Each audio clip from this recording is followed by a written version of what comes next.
नमस्कार, मी ॲडव्होकेट स्वप्नाली चालुक्य गोयल. आपल्याला सोलापूर महानगरपालिका पशुवैद्यकीय विभाग यांनी काही दिवसांपूर्वी पेपरमध्ये आवाहन केलेलं आहे, ज्यामध्ये त्यांनी फॉर्मच्या स्वरूपात काही अर्ज मागितलेले आहेत. हे जे अर्ज आहेत, डॉग फीडर जे आहेत सोलापूरकर त्यांनी भरून द्यायचे आहेत. त्या अर्जामध्ये, त्या फॉर्ममध्ये तुम्हाला तुमचं नाव, ID प्रूफ, ॲड्रेस प्रूफ, तुम्ही किती कुत्र्यांना खाऊ घालता, त्या कुत्र्यांमध्ये किती मेल आणि किती फिमेल डॉग्स आहेत. त्या व्यतिरिक्त तुम्हाला त्या डॉग्सचं स्टरलायझेशन म्हणजेच त्यांना वॅक्सिनेशन दिलेलं आहे की नाही, त्यांचं न्यूटरिंग म्हणजेच बर्थ कंट्रोलचं ऑपरेशन झालेलं आहे की नाही, याबद्दलची माहिती भरायची आहे. त्या व्यतिरिक्त तुम्हाला किती फीडिंग स्पॉट्स अपेक्षित आहेत किंवा फीडिंग स्पॉट्सची गरज आहे, ही डिटेल त्याच्यामध्ये त्यांनी मागितलेली आहे. अनेक ॲनिमल फ्रेंड्सला गैरसमज झाले की आपण जर हा फॉर्म भरून दिला तर आपल्याला दंड बसेल, पेनल्टी बसेल की आपण कुत्र्यांना खाऊ घालतो म्हणून, आणि आपल्या कुत्र्यांना उचलून घेऊन जातील. तर ह्याच्यात तथ्य नाही आहे. हे जे फॉर्म आहेत ते आपण माननीय सुप्रीम कोर्टाने आपल्याला निर्देश दिलेले आहेत, त्या पद्धतीने महानगरपालिका काम करते आणि त्यामुळेच आपण हे फॉर्म महानगरपालिकेला भरून द्यायचे.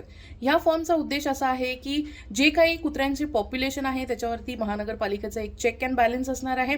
त्या व्यतिरिक्त त्या कुत्र्यांमधले किती कुत्रे ऑपरेटेड आहेत, न्यूटर्ड केलेले आहेत, किती कुत्रे ॲग्रेसिव्ह आहेत, वेदर वॅक्सिनेशन दिलेलं आहे की नाही, ह्याच्यावरती त्यांचं लक्ष असणार आहे. आणि ह्या सगळ्या गोष्टी केल्यानंतर त्यांना ॲनिमल बर्थ कंट्रोल रूल्सनुसार त्यांना त्या कुत्र्यांचं न्यूटरिंगचं ऑपरेशन करता येणार आहे, जेणेकरून कुत्र्यांचं जे पॉप्युलेशन आहे ते आटोक्यात राहणार आहे. आता हे जे सगळे गैरसमज आहेत की आपण जर फॉर्म भरून दिला तर आपल्याला काही पेनल्टी बसेल, तर हे चुकीचं आहे. उलटं आपल्याला हे फायदेमंद आहे, जेणेकरून आपल्याला एका प्रकारे एक लीगल परमिशन मिळणार आहे सोलापूर महानगरपालिकेकडून फीडिंग करण्यासाठी. ते आपल्याला एक विशिष्ट खाद्य स्पॉट म्हणजे विशिष्ट खाद्य केंद्र क्षेत्र निवडून देणार आहेत, ज्या क्षेत्रामध्येच तुम्ही त्या कुत्र्यांना खाऊ घालू शकता. आणि त्या क्षेत्राला स्वच्छ ठेवण्याची सुद्धा आपली जबाबदारी असणार आहे डॉग फीडर्सची. त्या व्यतिरिक्त अशा एरियामध्ये खाऊ घालण्यास मनाई आहे ज्या एरिया म्हणजे जसं की जिथे लहान मुलं खेळतात किंवा बिल्डिंगचं एंट्रन्स किंवा जिथे जास्त लोकांची वर्दळ आहे, अशा एरियामध्ये तुम्ही नाही खाऊ घालू शकत. जे स्पॉट्स दिले आहेत तिथेच तुम्हाला खाऊ घालावं लागणार आहे. त्या व्यतिरिक्त जे स्कूल्स आहेत, हॉस्पिटल्स आहेत, रेल्वे स्टेशन आहे आणि बस स्टँड आहे, या चारही ठिकाणचे जे कुत्रे आहेत ते उचलले जाणार आहेत आणि त्यांना शेल्टर होममध्ये ठेवलं जाणार आहे. त्यांना परत रिलीज करण्यात येणार नाही आहे. परंतु जे सोसायटीजमध्ये, पब्लिक रोडवरती किंवा इतर ठिकाणी जे डॉग्स आहेत त्या डॉग्सला उचलून घेऊन जाणार नाही आहेत, शेल्टर होम्समध्ये बंद करणार नाही आहेत. त्यांना फक्त न्यूटरिंग करून परत जिथल्या तिथेच ठेवण्यात येणार आहे. आणि ह्याच्यासाठी आपल्याला as an animal feeder, as an animal friend म्हणून महानगरपालिकेची म्हणजे मदत करण्याची गरज आहे.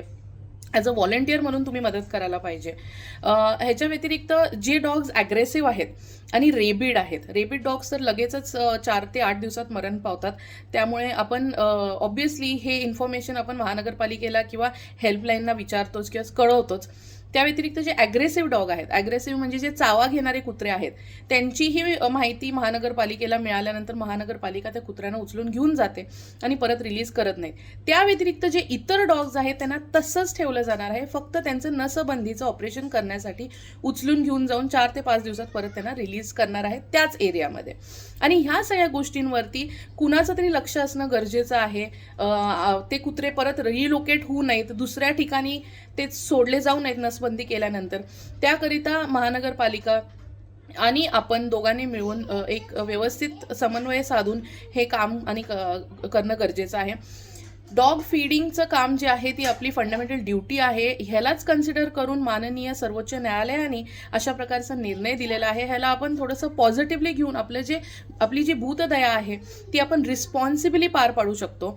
जे इतर नागरिक आहेत, जे डॉग लवर नाही आहेत, अशा लोकांना सुद्धा त्रास न होण्याची दक्षता माननीय सर्वोच्च न्यायालय यांनी घेतलेली आहे. तीच दक्षता महानगरपालिका घेत आहे आणि तीच दक्षता as an animal responsible animal lover म्हणून तुम्हीही घ्यायची आहे. ह्या तिन्हीचा समन्वय साधून आपल्याला आपलं जे सोशल वर्क आहे ते करायचं आहे. त्यामुळे तुम्ही रूल्स जर फॉलो केले तर डेफिनेटली तुम्हाला कोणत्याच प्रकारचं पेनल्टी दंड बसणार नाही आहे. It is like an license to feed. त्या क्षेत्राच्या बाहेर तुम्ही फीड करू शकत नाही, त्या क्षेत्रामध्येच तुम्ही फीड करू शकता. आणि जर समजा तुम्हाला फीड करताना, लिगली फीड करताना जर कुणी हॅरॅसमेंट केली किंवा कुणी जर तुम्हाला थांबवलं किंवा ऑब्जेक्शन घेतलं तर एक हेल्पलाईनसुद्धा महानगरपालिका प्रोव्हाइड करेल, ज्याच्यामध्ये तुम्ही कंप्लेन करू शकता किंवा त्यांना सांगू शकता की आम्ही लिगली फॉर्म भरून परमिशन घेऊन सुद्धा त्या क्षेत्रामध्ये खाऊ घालत असताना सुद्धा आम्हाला ऑब्जेक्शन घेतलं जात आहे किंवा आमची हॅरॅसमेंट होत आहे. अशा वेळी आपल्याला महानगरपालिका मदतही करणार आहे.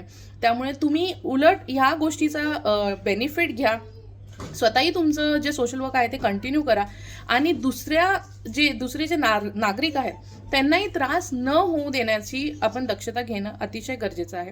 ॲज अन ॲनिमल लवर मी सोलापूरकरांना आव्हान करते की जे डॉग फीडर्स आहेत त्यांनी हे फॉर्म लवकरात लवकर भरून देण्यात यावेत. हे जे फॉर्म्स आहेत इंग्लिश आणि मराठीमध्ये महानगरपालिकेने दिलेले आहेत. मी PDF ही शेअर करेल. हे फॉर्म्स तुम्ही भरून लवकरात लवकर महानगरपालिकेला सबमिट करण्यात यावेत. धन्यवाद.